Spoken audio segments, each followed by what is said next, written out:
Jewish Education in Media is pleased to present L'Chaim, a program that highlights the people, issues, and events of importance to the Jewish community. Now here is your host, Rabbi Mark Golub.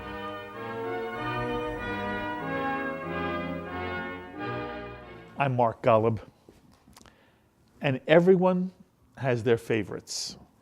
And you know, if you've been watching JBS and you've been watching L'Chaim for any length of time, you know I have many favorites. Many people who are doing marvelous things on the world Jewish scene. But today I get to sit with one of my favorite of favorites, someone I wanted to meet and sit with for a long time, a voice that I believe is perhaps the single most important voice on the world Jewish scene, who brings an unusual balance and nuance to very difficult issues that are confronting the state of Israel and Jewish life as a whole. It is an honor for me to introduce to you Daniel Gordis, Senior Vice President and Koret Distinguished Fellow at Shalem College in Jerusalem. He founded and served as Dean of the first rabbinical school on the West Coast, the Ziegler School of Rabbinic Studies at the University of Judaism. Daniel made Aliyah in 1998, and before his work with Shalem College, Daniel spent 9 years as Vice President of the educational, civic-oriented Mandel Foundation, where he was the director of its Leadership Institute. Daniel is also a brilliant writer who has authored many books, among them Saving Israel, How the Jewish People Can Win a War That May Never End. And Saving Israel won the National Jewish Book Award in 2009. He's also written, again, among many, The Promise of Israel, Does the World Need Jews? And God Was Not in the Fire, The Search for a Spiritual Judaism. And the book you see him speak about on JBS all the time, Menachem Begin and the Battle for Israel's Soul. And as we meet today in the library here at Temple Emmanuel, as Daniel's about to be part of a program produced by the Skirball Center here at Temple Emmanuel, Daniel has come out with his latest book. It's entitled Israel, A Concise History of a Nation Reborn. I find it interesting that you call this concise. This is a real opus, but it is a fabulous read and takes one from the early days, far before the state of Israel, modern state of Israel, was even imagined, back to biblical times, takes you right up through all that's happened till today, and spends some exquisite time talking about the critical moments in, Israel's only 60-some years old, but there still is modern Israeli history. And what he writes about in chapters having to do with the Six-Day War, the Yom Kippur War, the peace movement that came out of it, Palestinian nationalism, which came out of that, the rise of the Jewish right in Israel, and this love of what is called the West Bank, Judea, Samaria, where some of our most important historical sites for Jewish history and for Israeli history are located. All of this is part of Daniel Gordis' new book. It is such a kick for me to have you here on L'Chaim. Thank you so much. It's my pleasure. Thanks for having me. So I want to talk one moment about you before we do ideas, okay? Incidentally, I've been doing this a long time. I remember when I was a much younger kid interviewing your grandfather on L'Chaim, Robert Gordis, who was one of the great lights of the JTS, Jewish Theological Seminary, in the days of Mordechai Kaplan and Abraham Joshua Heschel and Finkelstein and then Seymour Siegel and all those. And, I don't know the extent to which Robert Gordis, your grandfather, had an impact on you, but it is also an honor now for me to speak with and share ideas with his grandson. Your grandfather made a fabulous contribution to Jewish life. Did you know him? Very well. I mean, very, very well. When I was at Columbia, they were living in Lincoln Towers, quick subway right away. And then I went to JTS for rabbinical school. So there were 7 years when I was in town, and he and I studied at least once or twice a week. And then when I got married, my wife and I were there all the time. You know, you go to your grandparents, you get free meals. No, I know him extremely, extremely well. I was very blessed. A fabulous human being. An amazing guy, an amazing scholar, a phenomenal teacher. Yes, and everybody knew at the time, the preeminent biblical scholar on the American Jewish scene, in addition to historical scholars in general, but the biblical scholar was your grandfather, Robert Yeah, particularly Gordis. on things like Ecclesiastes and Job. Those were the books where he really shined. Yes. And yeah, he was an extraordinary guy. And I think what was also interesting about his generation was that there were really academic scholars who were also involved in, at that moment, you know, contemporary Jewish issues. Nowadays, you have some people like that, but more and more it's separated between people who are kind of voices on the contemporary Jewish scene and others who are the stars of the academy and still others who are pulpit rabbis. He did all of it. It was a different era, but he was still an extraordinarily capable guy. Well, it's an honor to now be speaking to his grandson. Thank you. By the way, your father, who passed away a little more than a year ago, Right. Leon, Right, and he was at Johns Hopkins. right. He was not a rabbi. Nope. Why do you choose to become a rabbi? Well, that's an interesting question. You know, it's interesting. It's so funny that you asked because the realization that it's what I wanted to do really actually came to me at my grandfather's apartment. Really? Yep, I had gone over there. I don't think it was a Shabbat. Just some day with a friend of mine from college, whose grandfather was also a rabbi, and a friend of my grandfather. So here we were, you know, the two generations later. And this kid was, you know, I don't even know what he does now, but my grandfather knew that his grandfather was a rabbi and asked him, do you want to go into the rabbinate? And he said, oh my God, absolutely not. And when he said that, all of a sudden it struck me, well, I would never say no with that kind of certainty. And then I asked myself, does that mean that it's sort of yes? And the truth is that I never really wanted to go into the congregational rabbinate. I didn't think that it was, I don't think that I was dispositionally cut out for it, and it wasn't really what I had in mind. But I did want, after Columbia, just to spend some time studying Jewish stuff. And I saw myself as a kind of a generalist. You know, I didn't want to do a degree in Bible, and I didn't want to do a degree in philosophy, didn't want to do a degree in history. I wanted to study something about a variety of subjects, so I would feel that I was reasonably conversant in them. And the truth was that the best generalist degree was actually a rabbinical degree, because it gave you kind of an advanced study of a lot of different things, but not going into the doctoral level, for example. So I went to rabbinical school really to study. And then, of course, you know, periodically do rabbinic kinds of things. But it was never my intention really to do the rabbinate, qua rabbinate. Incidentally, doesn't that reflect who and what you are even to this day? I don't mean a generalist, but you do speak on a whole range of Jewish issues. From, you know, you're doing a book about God, and you're also doing a series of books on the state of Israel. And when I hear you speak all the time, it's on one or more of these different issues. Yeah, I think that's a fair assessment. And I don't think that the word generalist, by the way, is a negative term. Yes. And I would actually say that if one accused me of being a generalist, that's probably a fair accusation. I'm interested in a lot of things. There's certain things that I'm interested in that I know nothing about, but I'm still interested and I dabble. But there's a few areas. At a certain point, as you pointed out, I was kind of very interested in theological issues. And I think that moving to Israel, it's not that I became uninterested in theology, but moving to Israel really shifted the spotlight for me in terms of thinking about moral issues having to do with the rights of the Jewish people to the land. You know, how do you deal with the accusation that the Jews came in, even in, by the way, in Joshua's time in the Bible, you know, and just took the land. It's a very problematic and very complicated piece of the Bible. The complexity of life in Israel. We moved there in '98. The Intifada broke out in 2000. It lasted until 2004.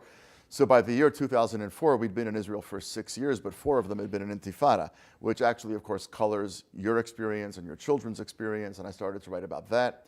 And in a certain way, it's kind of ironic that I think I got very particular at the beginning, looking at the question of what Israel would do if it didn't win a war, looking at the question of Menachem Begin's life, and now, you know, as the latest book at least, you know, the most general look at Israel altogether.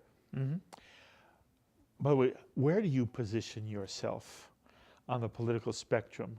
I define the center. You define the center. Okay, and I take that seriously. You do not see yourself as leaning right or left. Right. I mean, When I you really were, don't. when I you really were don't. growing up in America, if I'd known you in college, you going to be a liberal Democrat? Yeah, like my parents and grandparents. Okay. We all grew up that way. Right. Okay. My earliest political memory is my father taking us to a little office in Baltimore when McGovern was running. Wow. And getting little bumper stickers and, handing out bumper stickers. Okay. And what prompts you in 1998 to move to Israel with your wife, to make Aliyah? You asked the question as if it's my choice. But the truth is wasn't? that it was not. It was not my choice and it wasn't my decision. So I'll tell you very briefly. We met the summer after freshman year. She was in college in Boston. I was in college in New York. And during our sophomore year, we were traveling back and forth a lot to see each other. It looked like there was something there. And we wanted to spend some time in the same city. And she didn't want to transfer to where I was, and I didn't want to transfer where she was. So we decided we'd go somewhere for our junior year. So I said, let's go to Oxford, and she said, let's go to Jerusalem. So we compromised. We went to Jerusalem. While we were in Jerusalem, I proposed. And she said, yes, on condition we can live in Israel. And I had lived in Israel for What's her name again? Elisheva. Elisheva. And where does that come from in her? We'll pick up your story. But she obviously already had a profound commitment to Israel. Where did that come from? She was a very searching high school kid. I mean, I didn't know her then, obviously. Where was she from? Southern California, Orange County, about an hour south of LA. Unbelievable. It's not your typical model. No, it's not. Her parents were the American Jews who actually, there was a lot of GIs actually, who when they were shipped abroad, went from the Bronx first to the West Coast and kind of said to themselves, if I come back here alive, this place is where I really actually want to be. And her father was in the Army and went abroad and then came back. And he decided that he wanted to move to California. There was a lot of people that wanted to get out of the Bronx. They wanted to get out of the kind of the stultifying, suffocating Jewish environment. They wanted the palm trees and the open air. Really, they did. And her parents were among a wave of Jews, I guess, in the 1950s that moved from the Bronx to Southern California. Her father, unfortunately, passed away when she was a fairly young teenager. And I think that had an enormous impact on her personal search. And as a junior in high school, which is very unusual, especially back then, she went to Israel for the summer and then called her mother and said, I'm staying. She was, 15 years old or 16 years old. This is unbelievable. Yeah, well, she's not a woman to trifle with. But so she stayed just for the semester, if I'm not mistaken. She stayed for the first semester of her junior year, fell in love with the land, and had always wanted to go back. So during our junior year in college, which was 4 years later, of course, and I proposed, she said yes on the condition that we can live in Israel. And I had already lived in Israel for 2 years, from 69 to 71, when my parents, as part of this, I would say massive, but it was nothing massive about it, but relatively speaking, a large number of American immigrants moved to Israel in 68, 69, and the overwhelming majority of them came back, as did my parents. And I didn't really like it as a kid. You did or did not? I did not at all like it. I was a shy kid. It was hard socially. It was a very rough and tumble country. What about the language? I learned the language. The language wasn't the issue. Okay. It was the people. But in any event, so when we're sitting in this little cafe or bar, or whatever it was in Jerusalem, and I proposed, and she says, as long as we can live in Israel, I said, literally, that's a deal breaker. That's just not happening. And so we made a compromise, and we decided that since I was headed towards something that would look like an academic career, even if it wasn't a classic academic career, that we would take sabbaticals in Israel. So I thought that was a fair compromise. And then we had a bunch of kids, and the first sabbatical came around, and we were not going anywhere. The kids were all really little.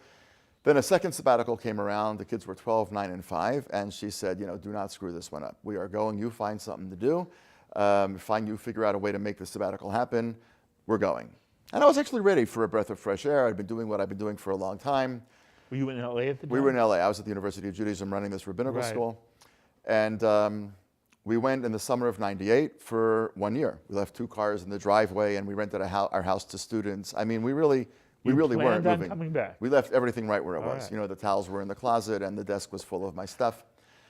And it must have been, we got here at the end of July.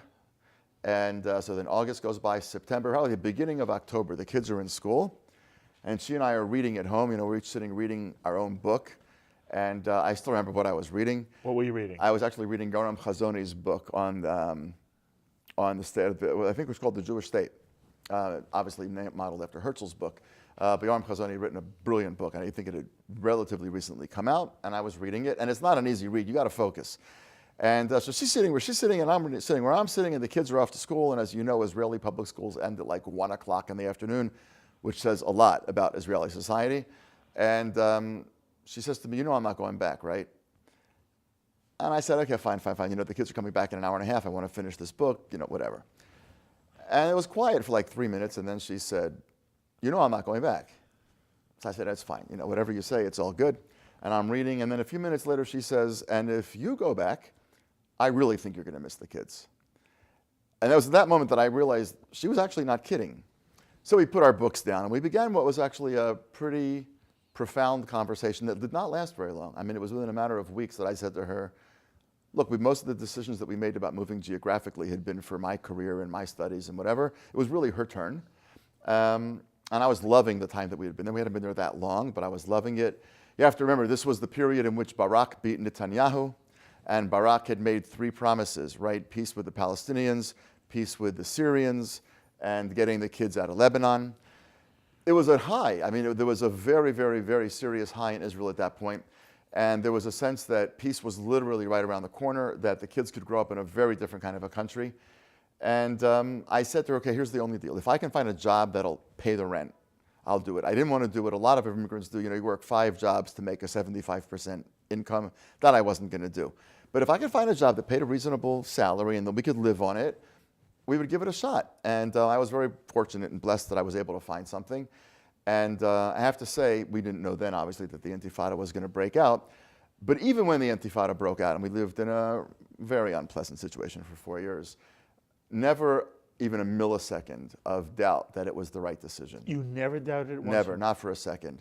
For me, at least, and I don't mean this for everybody, I don't think it's true of everybody. For us, or at least for me, I'll speak for myself, living there has filled life with a profound sense of meaning.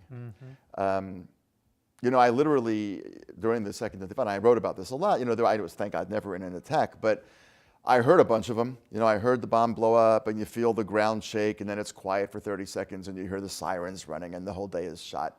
And you realize that if you'd been 500 meters in a different direction, and I had this sense that, everybody goes at some time, and by living there, I was really participating in this great drama of the rebirth of the Jewish people, which it was a privilege to be part of. And I didn't want to be, God forbid, a victim of anything, but I wanted to raise my children in such a way that they understood that they were part of something much bigger than us. They were part of something much grander than our family and even than our extended family. And you want to keep your children safe. You're certainly not looking to risk your children's lives. But I think you're also trying to raise your kids to have them understand that life is most meaningful when you're a small part of something much bigger. And Israel enabled us to raise our kids that way. So I've never looked back at all. And I think, by the way, to a certain extent, it's not accidental that the book comes out on the 18th year that we've been living in Israel. It's not a book that I could have written the first 5 years, 10 years, even 15 years that I was there. The information was out there. What's the difference? I think the difference is that it took me a long time to ask myself, when you tell the story of the state of Israel, what's the story about? If you want to tell the story of America, what's the story about? Is it a story about pilgrims coming in search of religious freedom? Is it a story about immigrants coming from all over the world and creating a unified American people? Or is it the story of people coming from all over the world and not creating a unified American people, which obviously, speaking where we are now in November 2016, there is some good reason to be concerned that the American people is not as much one people as people might want to imagine. So the question was for me in the book, really, what is the story of the state of Israel? What's it a story about? Certainly didn't want it, when I was writing it, to be a story about war. I did not want war and conflict to be the spine.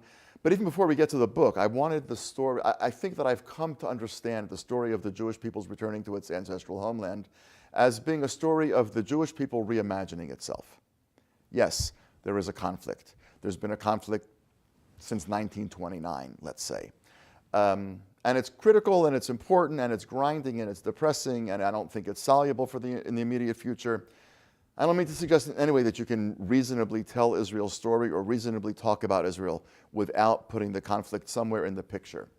But it's not what Israel's about, any more than if you and I were to be talking about what's America about. What are the great ideas that have animated America? What made this republic the great contribution to the West that it is?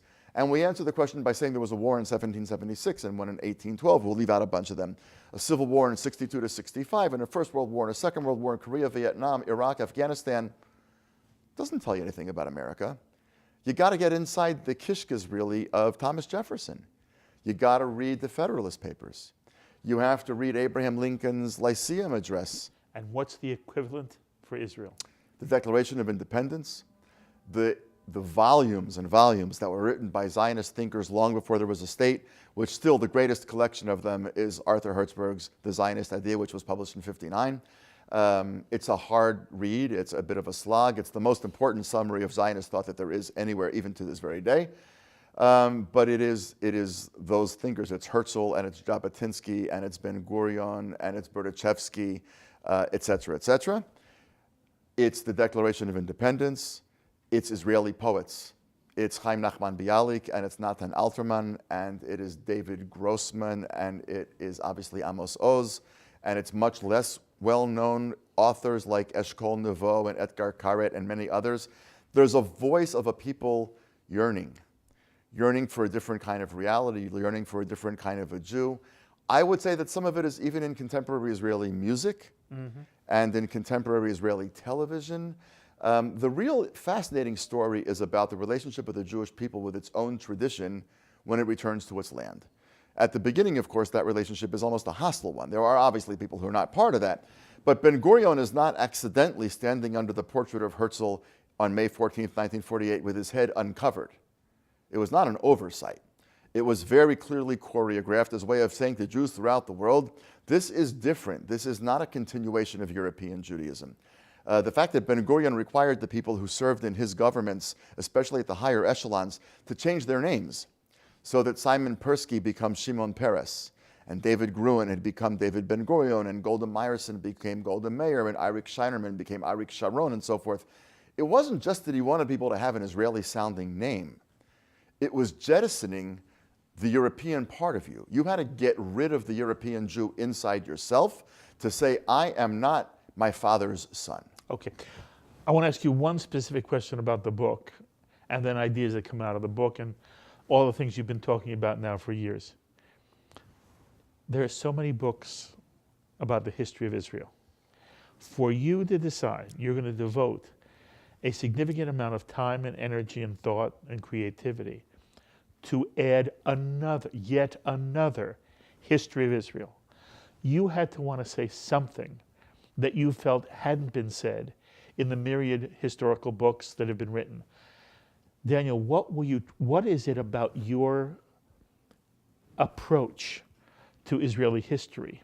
And in some way you've been speaking about it, but I want to ask you specifically, what is it that you felt you needed to say that you felt hadn't been said in all the books about Israel that have preceded you? There are a bunch of books about Israel. Some of them are excellent. Howard Sacker's book in '76, though, runs 1,200 pages. We're in an era in which young people write in 140 characters. 1,200 pages is a complete non-starter. Martin Gilbert's book that came out in '98 is a fantastic book. It's 700 or 800 pages. Anita Shapira, excellent book. Too long, almost twice as long as mine, but all of them, except for Sacker, and we'll come back to him, are non-Americans. And Sacker wrote in '76, the world's an entirely different place. It's actually an amazing thing when you think about it, that what was until very recently the largest Jewish community in the world, and is still very close to Israel's the largest, but America's, a very close second. In 40 years, not one American Jew has sat down to write a substantive history of the state of Israel with an eye and an ear to what young Americans and older Americans are thinking about. When you think about it, it's actually a pretty horrific indictment of both the leadership of the community and the academic cadre of the community. Part of the reason that the vitriol... But you're talking about people in the state of Israel, because there are American Jews, and you're one of them, who ends up in Israel. Yossi Klein Halevi ends up in Israel. Michael Oren ends up in Israel.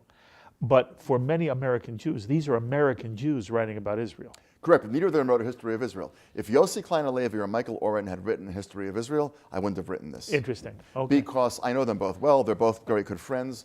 They would have written a book, I think, relatively similar. I mean, they're both better writers than I am, and they're smart guys.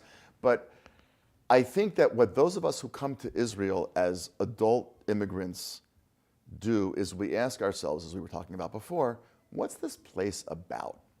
And when you ask that question, not only what happened, but why did what happened happen? And what's the yearning? Why make this country? And that's what you're trying to address. That's what I'm trying to address, Okay.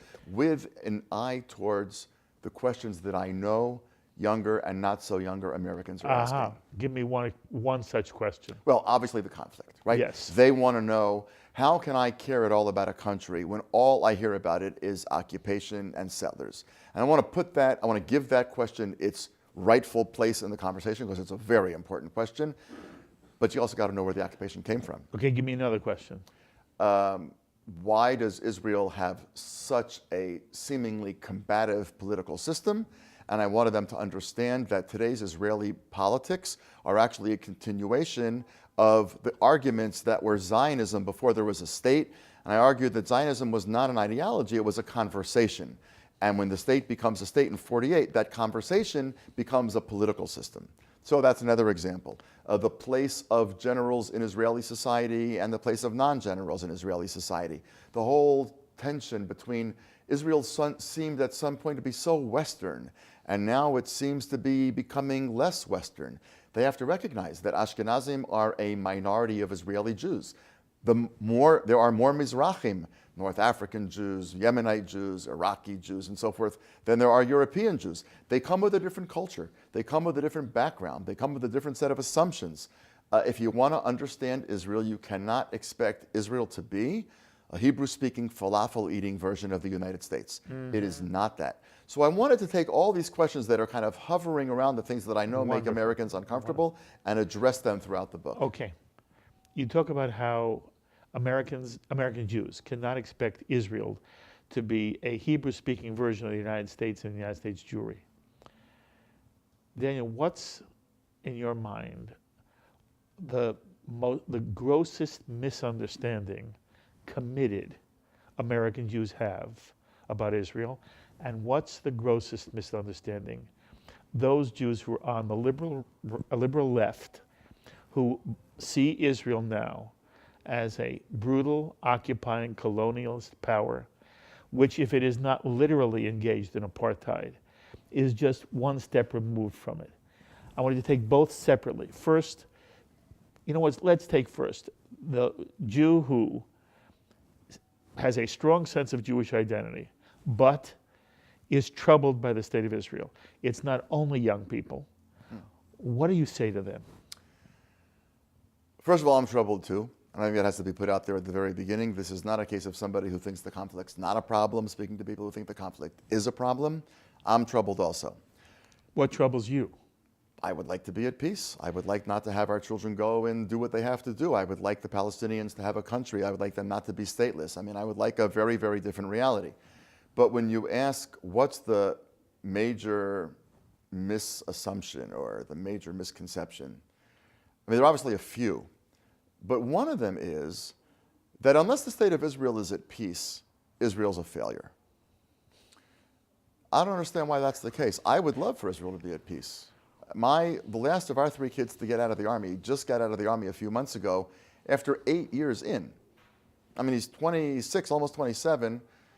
His adult life just started. I wish he didn't have to do that. So I'm not saying that peace doesn't matter.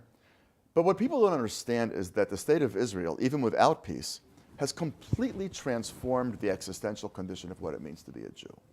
Meaning, there was a period, not that long ago, there was a period in the lifetime of some of the people watching our conversation, where there were ships on the sea filled with Jews that had nowhere to go. The St. Louis leaves Germany, 800, 900 people, whatever number it was, on the boat, all of whom had bought legal visas to Cuba. Goes to Cuba. Cuba doesn't want Jews, turns the boat away. The boat sails north, 90 nautical miles away from the shores of the United States. The United States doesn't want them.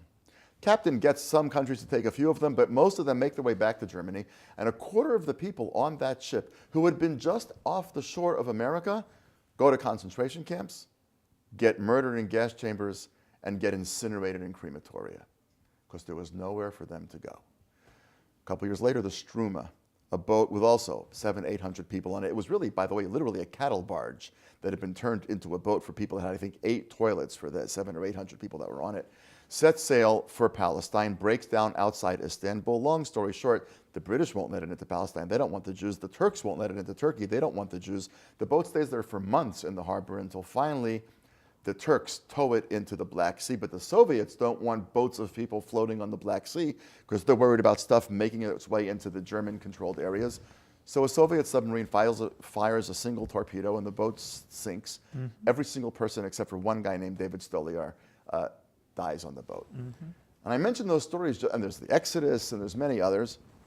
There were boats on the world's seas that had nowhere to go. Mm-hmm. And that doesn't exist anymore, right? In my neighborhood, where you now hear a great deal of French that you did not hear just a few years ago, I mean, the sad thing is that Jews are fleeing Europe once again. But the amazing thing is that there's nobody in the world that wonders, do I have a place to go? Mm-hmm. So, I mean, there's many other... You make a very important point, but that's not what's troubling the American Jew today. I understand that, but what they don't understand is that makes Israel a success. Israel is a success because there's no homeless Jews in the world anymore. Israel's a success because American Jews, whether they're in New York or Los Angeles, wherever they may happen to be, carry themselves differently because they, like the French and the Spanish and the Germans and the Russians and all, have homelands that speak their language, have their culture, etc. What's the therefore? Therefore, even if Israel can't yet have peace, which I wish it could, Israel's not a failure. Okay, is it Israel's fault that there's no peace? Okay, now that's the second question, right? I obviously don't think it's Israel's fault. When I look at this, which is not to say that Israel's made no mistakes. I mean, Israel's made lots of mistakes, and I think Israel still is making some mistakes. That's the nature of the beast to a certain extent in a very complicated environment. It's the nature of the beast in a country and a society that's been at war now for 80-something years. People are getting very tired of being patient, and there is a cadre of Israeli society and a cadre of Israeli politicians who kind of don't even care what the world thinks anymore. I personally think that's short-sighted, but I do understand where they're coming from. But look, to put it, in a kind of a very thumbnail kind of a way,